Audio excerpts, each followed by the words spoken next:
Él es Paul Polman, aquí lo tenemos. Good morning, Mr. Polman. Nos atiende a través de Zoom y antes de iniciar este diálogo quiero lanzarle una primera pregunta. ¿Cómo llegar a ser net positive? Okay, so good morning, everybody. Can you hear me okay? Yes. Okay, the theme of the book, Net Positive, very simply builds on the idea that this year, if you take 2021, World Overshoot Day, which is the day that we use up more resources than the world can replenish, was July 29th, which means that after that day, we're actually stealing from future generations. What is very clear is that we're living well beyond our planetary boundaries.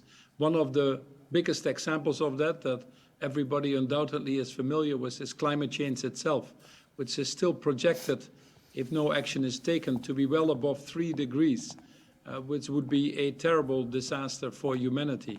So the idea of the book is that it's not good enough anymore to be CSR. Many companies at best are in the CSR, corporate social responsibility space. And corporate social responsibility really deals with being less bad.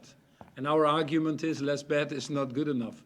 If you are a murderer and you murder 10 people, and all of a sudden you decide to become a better murderer and only murder 5 people, then you still are a murderer, if I put it very simple. So many people say, I understand that. So I don't want to do CSR anymore. That was from the past. I really want to move to become a sustainable company. Sustainable being neither good nor being bad. An admirable position to be in. But again, overshooting these world boundaries, not enough. So you need to be restorative, reparative, regenerative. And this is what we call net positive.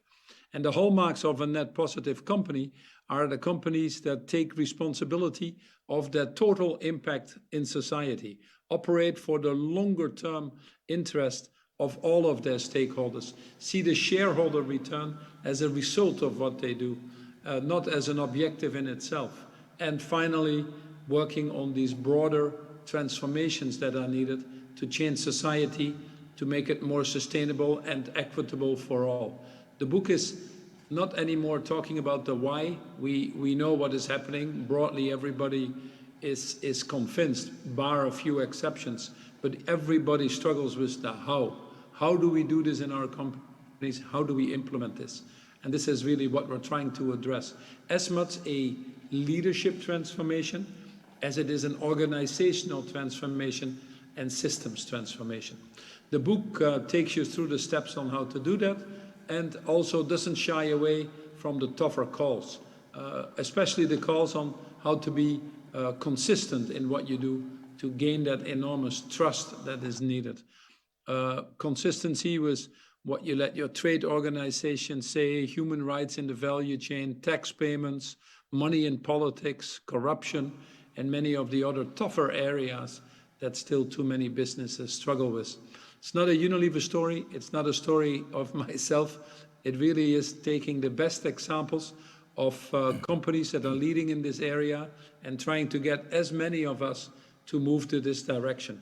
It is very clear to me and to many others that it is really business that needs to step up now to help de-risk that political process, which is fairly gridlocked across the world, so that we can move forward. Business cannot succeed in failing societies, as we all know, nor can business actually be a bystander in a system that gives it life in the first place. So this is why it's so important that the private sector steps up and hopefully strives to become net positive.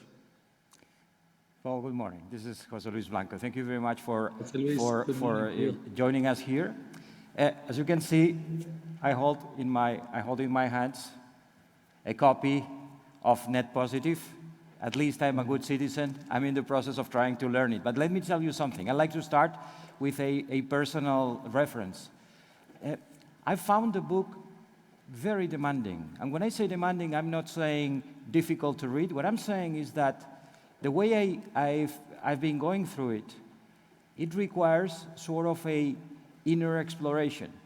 I mean, I thought after trying to face all the things you have to do that you need to embrace purpose yourself and try to be yourself convinced of what your contribution is.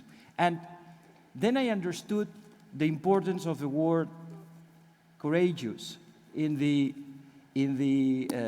cover of the book, because it's a bit scaring, Paul, and I think that you can help us find courage. Yeah, absolutely, and I'm glad that you took that out, because that is exactly the idea of the book. You cannot have, as I mentioned, you cannot make these major changes that are needed to society, to our economic system, to the role of business in society, if you don't start with changing yourselves. It's very difficult to have a sustainable company if you're not sustainable yourself. It's very difficult to have a purpose-driven company if you're not purposeful yourself. The book starts from a premise that companies should profit from solving the world's problems, not creating the world's problems, and asked itself a very simple question: is the world better off because you're in it as a company, yes or no? And the first thing that really takes is the leadership from the top in these companies, leaders that actually take responsibility for their total impact in society. Many companies look at scope 1 and scope 2, which are basically the areas under your control, and say, I can't really take more responsibility than that. In fact, 80% of companies say they don't have visibility of their value chain. But the reality is, you cannot outsource your value chain anymore and also outsource your responsibilities. As we see with the discussions with Facebook and many other companies, you have to take responsibility for your total handprint in society. If Unilever is in the shampoo business or soap business and has a lot of plastic bottles, then we have to help solve the issue of plastics in the ocean. If in our food chain there is deforestation or poverty or food waste, then we have to take responsibility to attack these issues. And companies that understand that and tackle these negative externalities actually do better. They're also better valued by the financial market, as undoubtedly my friend Ronnie Cohen is going to explain to you. But we can clearly see that companies that take more responsibility of these externalities, companies that are more purpose-driven, more sustainable, focusing on the longer term, very much the traits of a family company, companies like yourselves, are actually also doing better, are more resilient, have more engaged employees, can attract better talent, have stronger relationships in their value chains or their communities. And all of that translates itself increasingly in better results, especially as we've seen during the during the COVID crisis. So here comes the point. It takes courage to set targets that you know are needed versus the ones you can get away with, even if you don't have all the answers yet. It takes courage to take responsibility of your total handprint impact, if you want to, in society. It actually takes courage to work together in these broader partnerships, which are not easy, where you're not 100% in charge and where you might hear some inconvenient truths. So that is why we're saying what we need is courageous leaders that then actually make courageous companies. And the subtitle of the book, as you rightfully point out, is How Courageous Companies Thrive by Giving More Than They Take. And courageous leaders, which we have seen excel actually during the COVID crisis, are leaders that operate with a high level of empathy, of compassion, are purpose-driven, understand the power of partnership, think multi-generational, and these are the leaders, frankly, that have done much better than others. The Just Capital organization in the US looked at the Russell 1000 companies and saw that the companies that are more purpose-driven, longer-term, sustainable at the core, are outperforming their peer groups by about 30% over the last 4 years. So it's not surprising that we see increasingly that the financial market is also getting interested and rapidly moving from a risk mitigation perspective, which probably it was until now, to enormous opportunities, to the extent that ESG investing is projected to be $50 trillion by 2025 alone, and probably a big galvanizer of the changes that we're currently starting to see in society. Well, if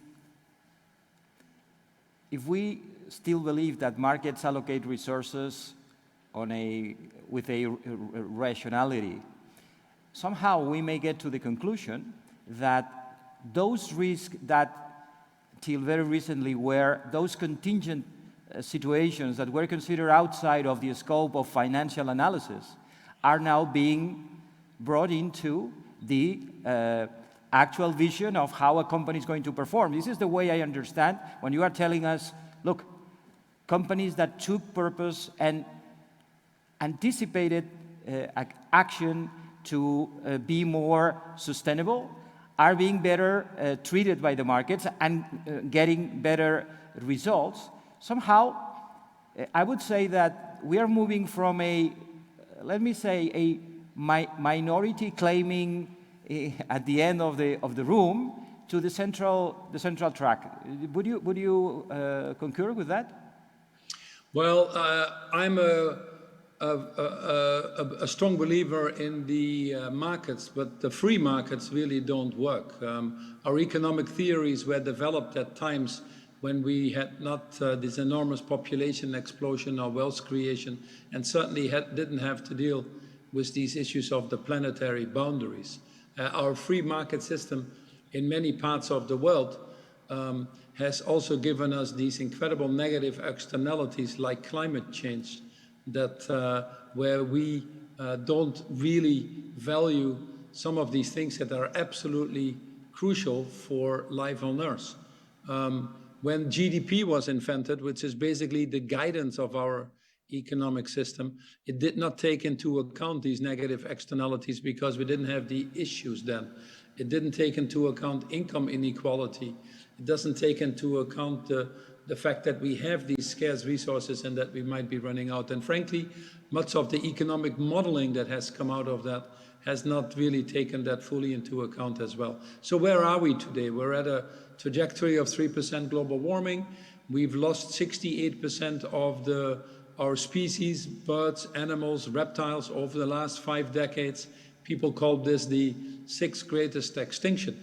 And increasingly, we're seeing that cost of that failure to live in harmony with planet Earth, to some extent in harmony with fellow global citizens. We're seeing that failure increasingly being reflected into business. And you might argue that it should correct itself if purpose-driven companies or if sustainability ultimately is more profitable, were it not that we simply, José Luis, don't have the time for that. We are now seeing about 20% of companies moving in the world, the more responsible companies. Even they're moving on some areas, not necessarily everything yet. We're seeing governments not quite functioning, perverse subsidies being in place in many areas, be it around fossil fuel, be it around agriculture, that actually push us in the wrong directions. So what this book is all about is to say, if we want the markets to function, we still have to bend a little bit the curve of capitalism. And given that multilateralism is difficult right now, that governments are in a very tough position to take charge of many of the issues themselves. They have become very short-term election cycle focused as well. It is a responsibility of business to fill that void. And it's also in business, its own interest to do this. So just like, let's say, in the US, Franklin Roosevelt started a New Deal and sort of bent the curve of capitalism at that time, introducing Social Security or pensions and healthcare and many other things in the US, which at that time was very controversial. I think we're at that moment again, that crucial moment in humanity, that we have to bend the curve again and increasingly start to internalize the true costs of this social and environmental capital that is so important to our survival, but also to the well-functioning of our businesses. One of the first matters that you and your co-author, Andrew Winston, present in your book is the notion of assessing the true print. And, you know, well, net positive is not about carbon print. It's much more things. And I wouldn't like to talk about methodology on how to assess, but it is important to have a clear concept of all the items that should be in the list of what is our assessment, I mean, what is our impact in the world we are living in. And what is remarkable is that, as you deal with in the book later on, there are no matters you escape. You deal with climate change, you also deal with inequality, you deal in general terms with human rights. How to make this analysis? Again, I'm not asking you for a methodology, I'm asking you for a point of view. I mean, how to start making the list of things that should be in our minds and in our concerns. Yeah, no, and that is a very important question. And by the way, it's hard work because there are many issues that businesses have to deal with. I would argue business always had to deal with so many issues and trade-offs that come with this. So this is not new. If business wants to be around for the longer term, it automatically gets to the issues of multiple stakeholders and sustainability. Otherwise, there is no longer term. But then where do you start? And it obviously depends on your business. What we did at Unilever is just go back to the roots of the company. Often the answers are in its founders, something that this audience can very much relate to.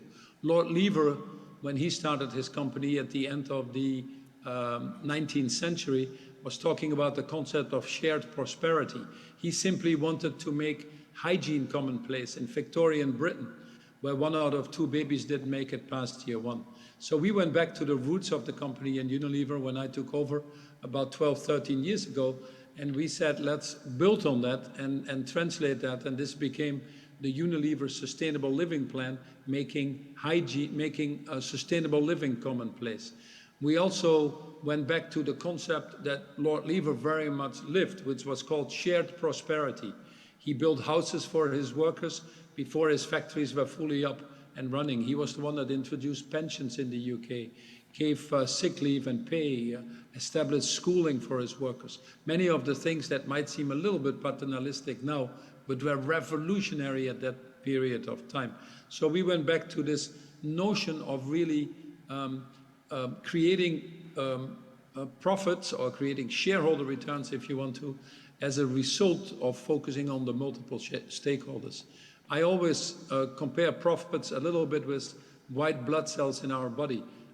We need the white blood cells to live, but you would all agree with me that we don't live for the white blood cells, and that's the same with profits.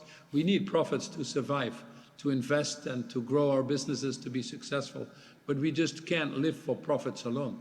This myopic focus that has crept in, this short-termism, less in privately owned businesses. You have other drivers that make it more attractive, but that short-termism that has crept in is actually killing businesses, is killing the lifetime of businesses that they're here, is actually making the tenure of CEOs shorter and shorter, and all the statistics would confirm that. So where do you start?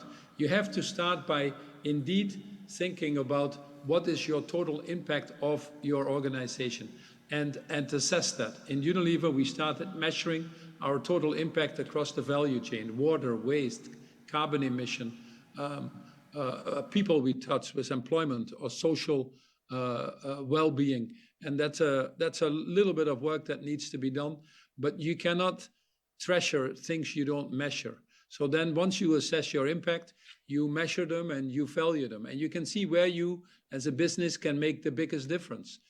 Is it in water? Is it in CO2? Is it in creating the right jobs, if you want to, and fight inequality? So once you have set these, have that transparency, you set clear goals and targets to which you commit. In Unilever, we set 50 goals. People thought that's an awful lot. But I felt at that time, which has proven to be the case in hindsight, that you need to build trust by transparency. And when we set these targets, we set audacious targets. We didn't have these answers, but we did something that has proven to be effective once more, is that we said, because we don't have all the answers on how to achieve these objectives, although we know they're needed, we know we have to decarbonize our value chain. We know we have to reduce our inequality in our value chain. We know we have to create many more jobs for people in this world. We know we have to bridge the gender inequality gap and all these. So we set these absolute targets. But since we didn't have all the answers, it really opened the door to partnerships. And it is exactly these partnerships that lead you to the more creative solutions that excel ultimately your business. So once you commit, you act, then there is a big part that companies will find is that they simply can't do it all alone. And you cannot solve the climate crisis by yourself, or the crisis of deforestation or inequality or many of the other burning issues. But you can be part of the solution by working in these broader partnerships where you help governments change their regulations and get probably the right actions instead of the sometimes or all too often perverse actions that we see from governments.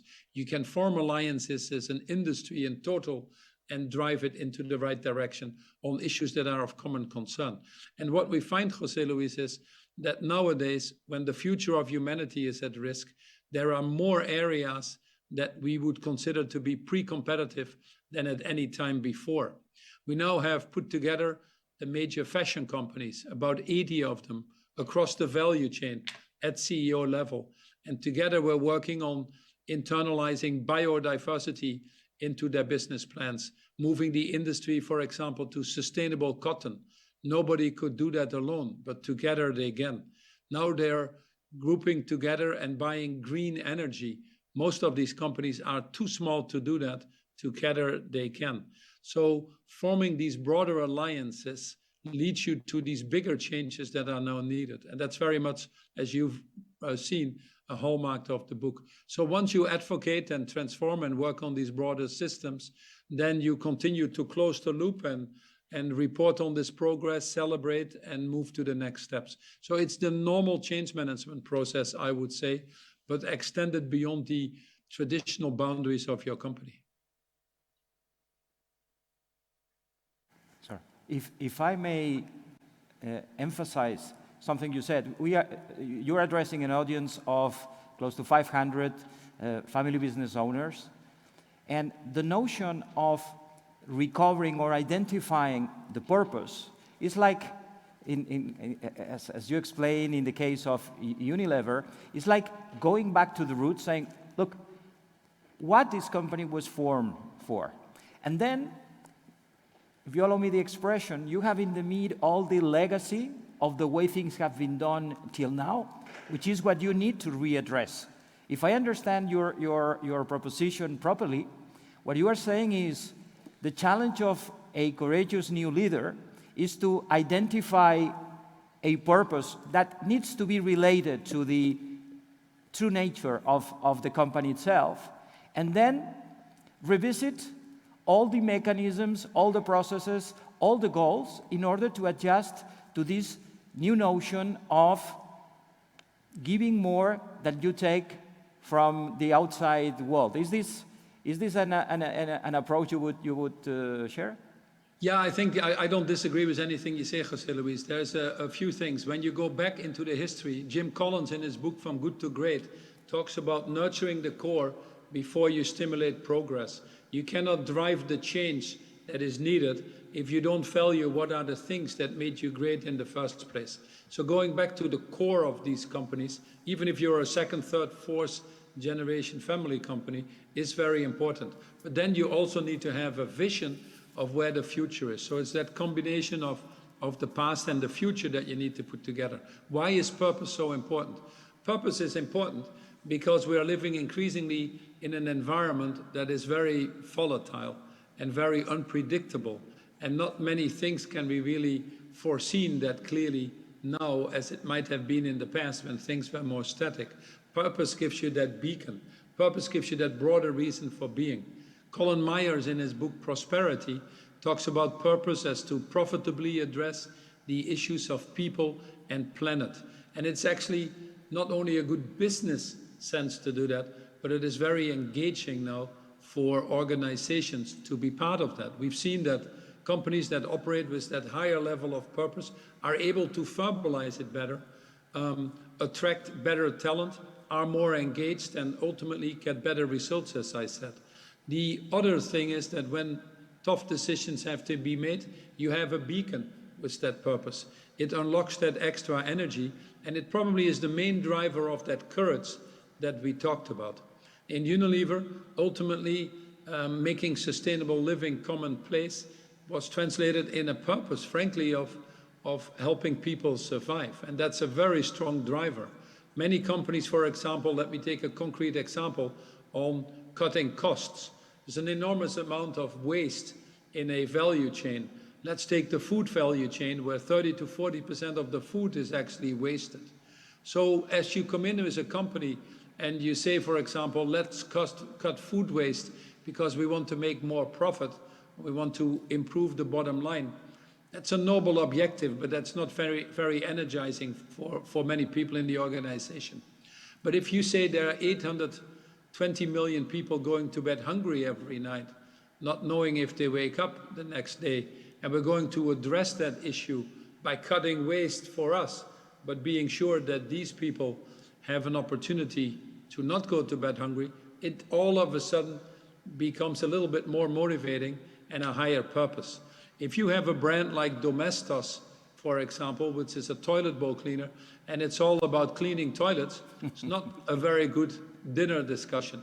But if it is about attacking the issues of open defecation, which is 1.5 billion people still in the world, with all the related issues around that of molestation, of sexual abuse, of contamination of groundwater, then all of a sudden it becomes a purpose that is bigger. If you sell Dove, just like a body cream, like any other body cream, it's going to be one of these commoditized products on the shelf. But if you really want to change the women's self-esteem, an issue that is absolutely burning in this world, and give girls the same opportunities as boys, and try to reach 100 million of them to improve their self-esteem, then all of a sudden it becomes a noble cause. So this purpose in these brands, this purpose in these companies unlocks something incredibly strong. My final sentence, what we found in Unilever, was where we made our own criteria of what purpose was and what purpose washing was.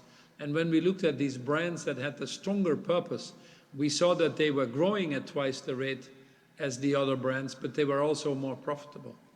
This is a very revealing. I invite our audience to have a thorough reading of the book, because there are plenty of examples of this association of brands with task, which is this identification between purpose and a product itself, how it make the product meaningful and successful in the market. Let me take you back to one thing that has impressed me in your book, which is the relationship between purpose, you have just mentioned it, purpose, and we could call it talent, but I like very much the expression you use in your book when you talk about releasing the capabilities of people, not just offering a good pack, but creating an atmosphere where people feels that, working there, it's important for themselves and for the community. Yeah, first of all, I appreciate it, José Luis, on the depths that you've read the book and internalized some of the challenges. It's really refreshing to see. And we're getting very good feedback. And the book is selling relatively fast. We're in the second print already, which was a little bit quicker than we had anticipated. So I'm glad you got a copy. You probably can sell it for 3 or 4 times more now on eBay, but keep it because it has too much knowledge in there. But the leadership is not anymore about just directing people, nor is it about giving energy to people. True leadership is really to unleash energy in others. And leaders that understand that operate in these broader frameworks and create these environments where each and everybody can can develop themselves to its fullest potential, where dignity and respect and equity are not only being preached, but being acted upon, where decision-making is driven down to the level of where the knowledge is, where people are empowered and they feel they belong, they contribute, they have a clear vision of where it leads to. is so much more energizing. When in Unilever, we started the Unilever Sustainable Living Plan, decoupling growth from environmental impact, increasing our overall social impact, setting a target of reaching 1 billion people, improving their health and well-being, which, by the way, over the 10 years' time, turned out to be 1.3 billion. These were audacious goals. They scared us to some extent. But we knew that they were needed, and we knew that an organization that was operating in 190 countries, touching 2.5 to 3 billion citizens a day, could actually deliver on that, more than any government in the world, including the governments of China and India. And what we found was that when we went to this higher level of purpose, 75% of the people that applied to Unilever was because of the Unilever Sustainable Living Plan. We became the 3rd most looked up company on LinkedIn after Google and Apple.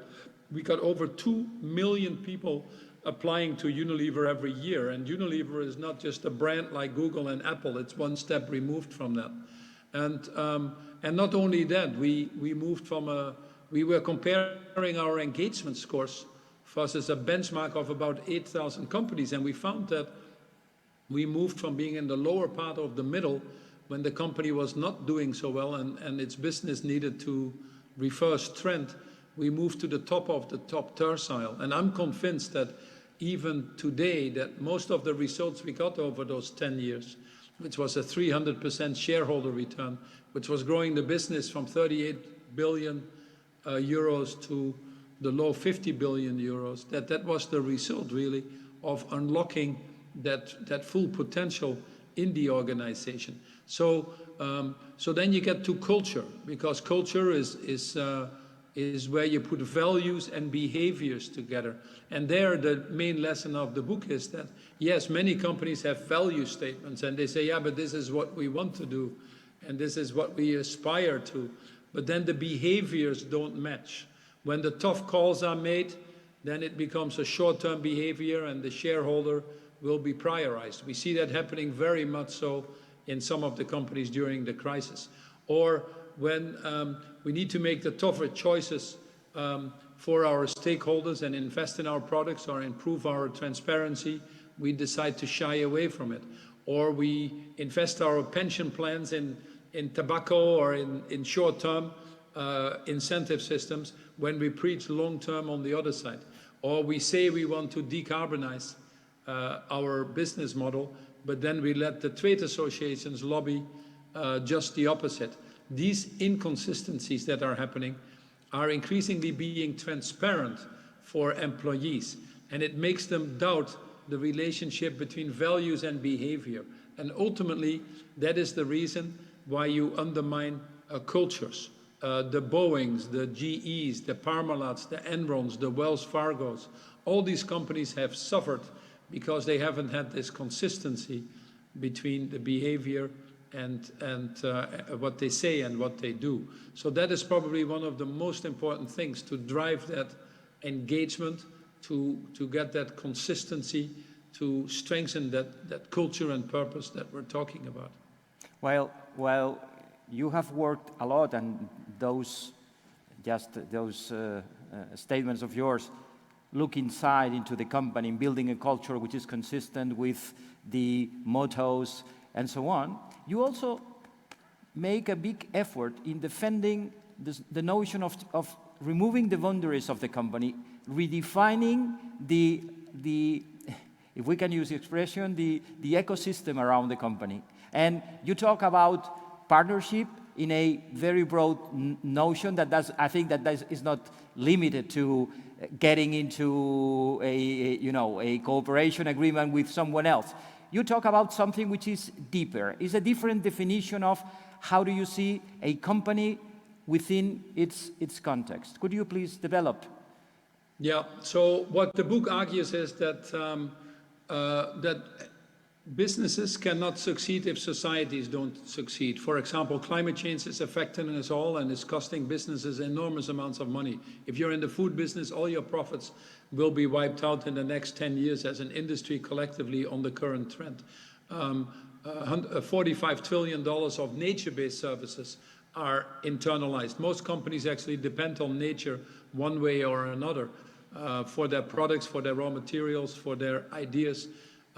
So with the rapid rate of destruction, the companies are actually the ones that suffer first. So what we talk about is, on the two things is, in the book is, our partnership concept is in fact goal number 17 of the Sustainable Development Goals, which is a partnership for the common good. If you, where we actually, which ultimately to me is true leadership, where we put the interest of others ahead of our own, and knowing that by doing so, we're actually better off ourselves as well. Let me just give you some examples of that. I haven't met any CEO, and I'm sure there's none in the audience either, who wants more air pollution, more people going to bed, more people hungry, more climate change. They just don't exist. Yet, why are we collectively behaving like that? We're collectively behaving like that, or because of the boundaries that are put around us that make us behave in a way that is actually contrary to what we aspire to. A simple example would be in each of your companies, if you incentivize your salesman for writing orders, he or she will write a lot of orders, but they will be very small orders, but they will be a lot of orders because that's how you incentivize. If you incentivize your salesperson on customer relationships, he or she would behave differently, and you develop different relationships with your partners in your value chain. The boundaries that you put people on drive their behaviors. And this book is actually saying, it is in business's interest to actively participate in moving these boundaries, moving the financial market to the longer term, ensuring that we fairly value environmental and social capital, getting a price on carbon, implementing the right legislation around circular economy, being sure that governments don't have perverse subsidies. I'm not as detailed in the Spanish political environment right now, although I know it's rapidly evolving. But for example, you've been inconsistent over the last few years in your policies towards green, where it was encouraged to make a lot of investments, then it was turned back, and it confused the market, and it actually did more damage than good. So working together with business and broader society to get the right frameworks, the right laws, rules and regulations, I'm actually convinced results in less regulation that we're always afraid of, but also more likely a better regulation for businesses. So what we talk about in these partnerships, we have two chapters. 1 + 1 is 11, is the partnership in your own industry that we talked about, or in your own value chain, easier to do. But then we talk about it takes 3 to tango, which is the broader partnership, which is really goal 17 of the Sustainable Development Goals, which is really ultimately the partnership for humanity. It's at a much higher moral level than the legal contracts, José Luis, that you talked about. Well, there are two poles, in my view, of high intensity in your construction. One, the notion that business needs to take a role and needs to assume responsibility, not leaving policy issues to the states or to the governments. On the other hand, the need for cooperation with governments that you define in several areas in terms of helping understanding, perhaps not the nature of the problem, but how to get really effective on that. On the other hand, you have been, I would say, extremely clear in terms of standing up for certain principles, certain components. I think you have, it's no nonsense in your approach to certain matters. Give us a bit of light in terms of, from this notion of companies would take a decisive role in public interest, how to deal with public administrations, without renouncing to defend things that may not be necessarily aligned with the positions of the government in charge or whatever.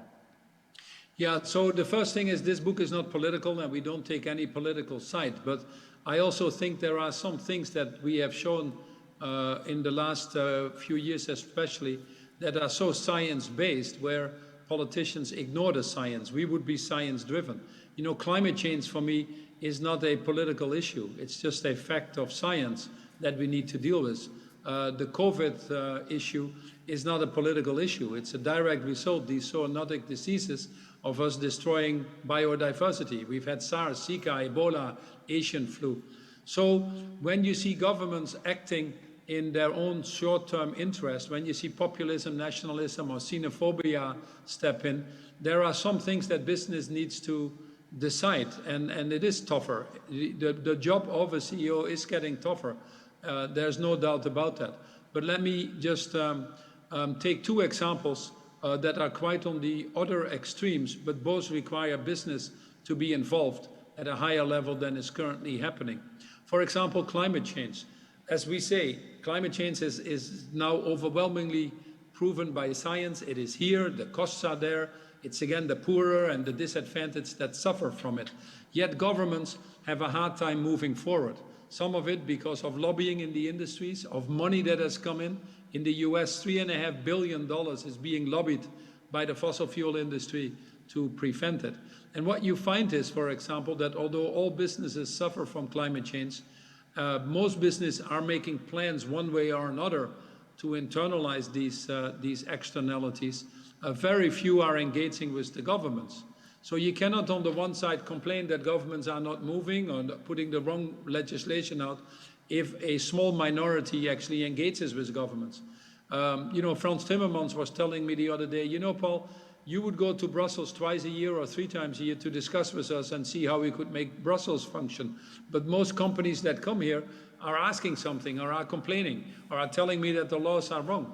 Why can't we work together proactively to do these things? So I think business has a role to play to help de-risk that political process. I'm not saying to do it alone. I'm not saying solving the problems of the politicians. I'm actually saying that you need to work together with civil society, with critical masses of business to give governments the courage to make the changes that are needed. That is not political. The second end of the spectrum, which is the other part, is when it gets to basic human values.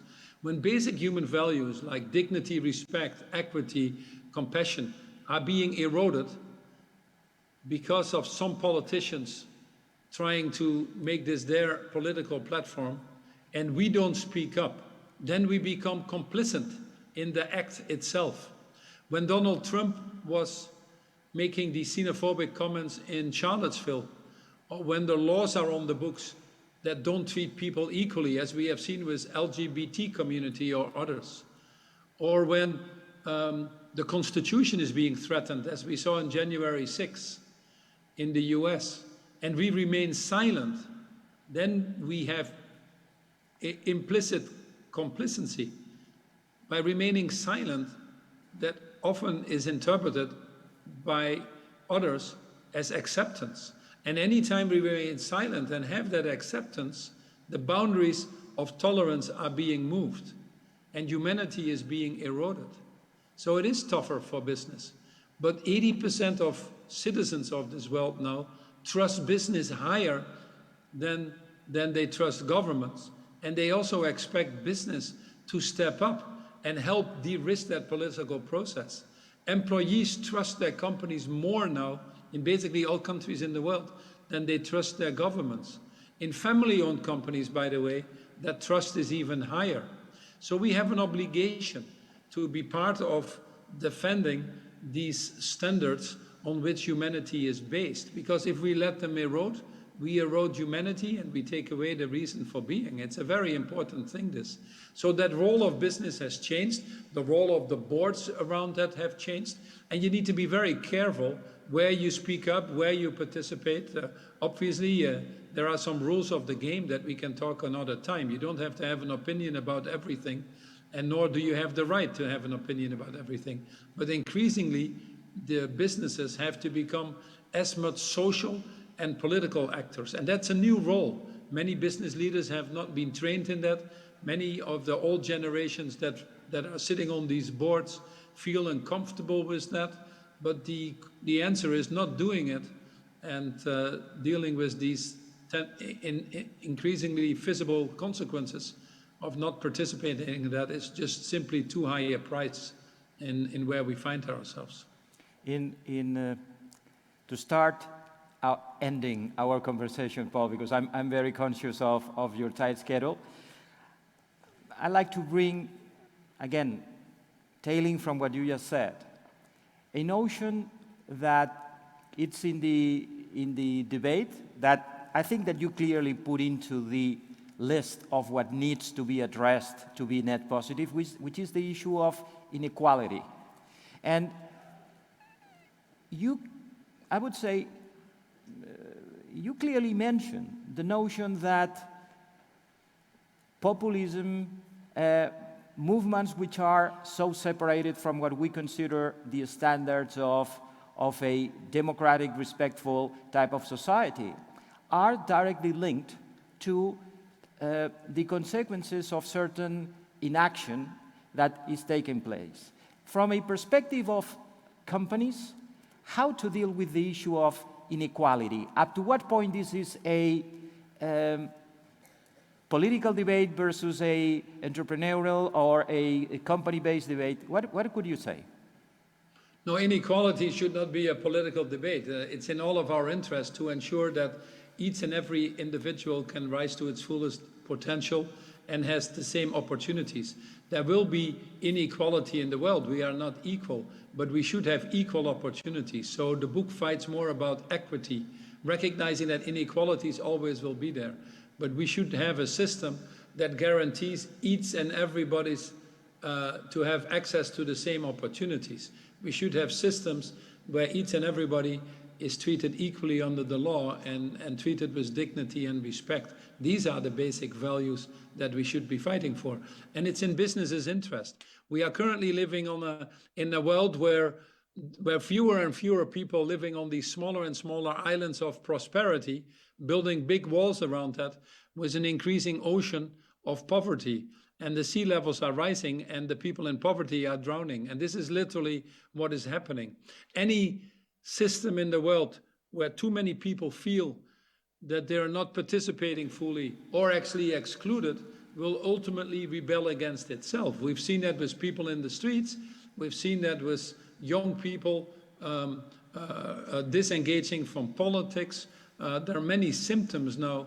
We've seen that actually in the enormous amounts of conflicts that are swirling around the world that basically can be avoided if we address some of these issues. So business, and during COVID even more so, we have seen that enormous price of that inequality, where the poor or the disadvantaged, again, suffered disproportionately from COVID, be it in job losses, where women have twice the job losses as men, or be it in mortality rates with COVID, where the poor or the racially disadvantaged minorities have had significantly higher rates, where the more vulnerable workers, which got the lowest pay, which frankly were the most needed during COVID, the healthcare workers, the transport, the people in the food supply chain, and many others were exposed in terms of not having a social safety net at all.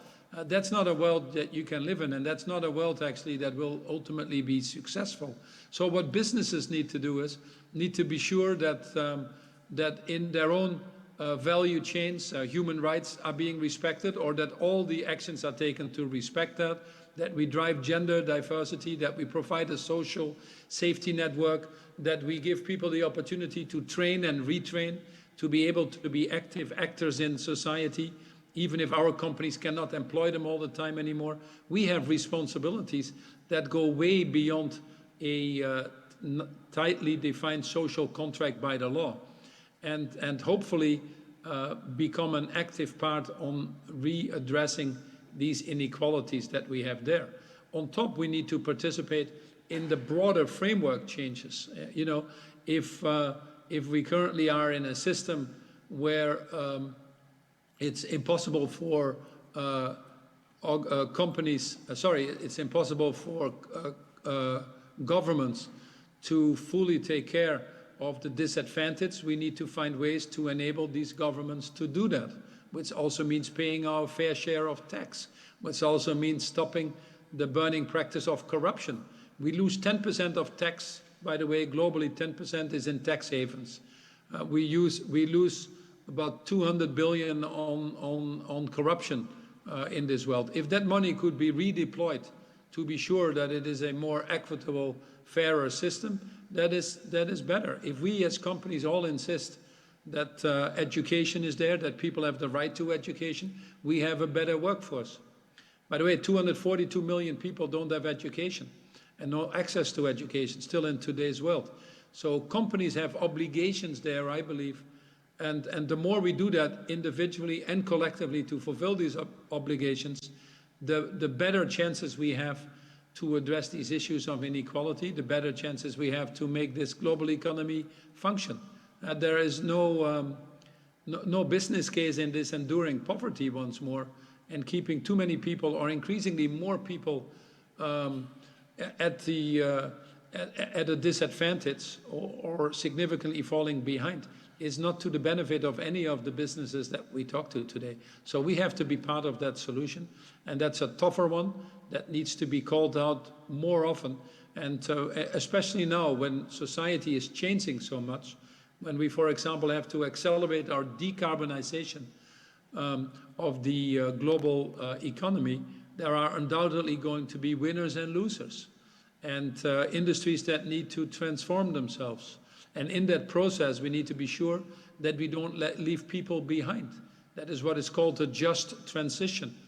One of the things we've discovered was globalization, and the way we've done globalization.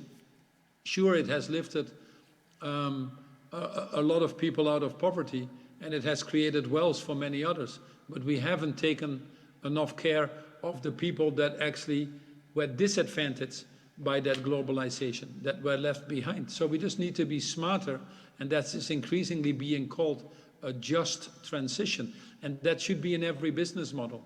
When Unilever made a business model to move, to implement the Ruggie frameworks, which are the human rights frameworks of rights, skills, and opportunities that the UN has established, when we started to define what living wages were, or fair wages, and created the Fair Wage Alliance, when we lobbied in the UK to put the Modern Day Slavery Act in place so that we got legislation so don't have free riders, when we advocated for different youth employment schemes to get them into the workforce, these are all things that are needed to create a better social cohesion. Just like we decided to give shares to all of our employees and make them part owners of the business. Just like we extended pregnancy leave to maternity and paternity and did the same all over the world. These are simple things. They've never cost more money. They always result in more loyalty, more productivity, and ultimately better results. Despite strengthening that social cohesion in all its aspects over my 10-year tenure in Unilever, I would actually argue that has been a bigger driver of results than many of the other things that are being claimed by outsiders. So this is a very important thing in terms of what every business needs to have high in their strategies. So, ladies and gentlemen, this is Paul Polman. If you want more, buy the book. Thank you very much, Paul. No, thank you, José Luis. Really appreciate it, and the way you've internalized the book and the opportunity. Lots of success. Be safe.